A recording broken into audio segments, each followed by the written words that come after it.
This is my 5th year here in Owsley. I've only lived in Owsley County, though, now for about a year and a half. Started playing piano when I was in 1st grade, and then I started really getting into band instruments in 7th grade. That's when our middle school was. And I started on saxophone and stayed with saxophone all the way through college. How many instruments can you play? I've been asked that a lot. It's kind of a funny question for a band director because we have to be able to play some on every instrument just to be able to teach it. As far as proficiency, I would stay with saxophone. I can play clarinet pretty well, flute, trumpet. I'm getting better at trombone and some of the other instruments, but it's a slow process. What first got you interested in art? I've always loved art, and I think it's cool to get to be in art now, later in my life, and get back to the things I loved with it. Who has inspired you? Probably the biggest inspiration is my mom. She would always try to do little projects with me, and anytime I had something for school or just to do for fun, like when we're on break, she always is wanting to try new things and do little projects. And, I remember making like those little coffee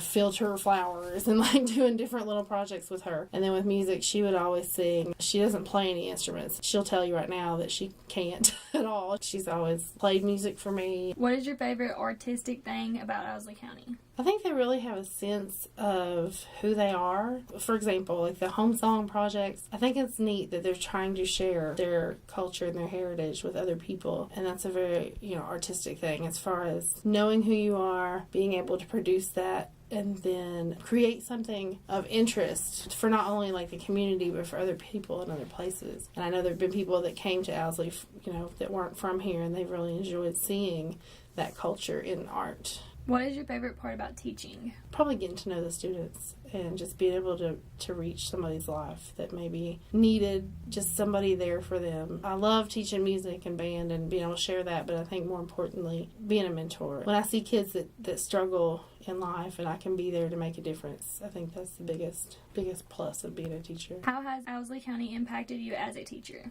Owsley County is very different because of the small school environment. There's not a big staff. We all work together, we all help each other, and we create our own family here at Owsley County High School. As an outsider of Owsley, they still let me be a part of them. How have you impacted Owsley County? Well, I hope for the better. I've heard a lot of good comments about the band program that's growing. Just seeing feedback from people who have graduated and remembering me, it always makes me feel good, but then it also means that I've touched them in some way. I think most of the community has learned who I am, even though I'm not from here, and so they feel like they could come to me if they need something.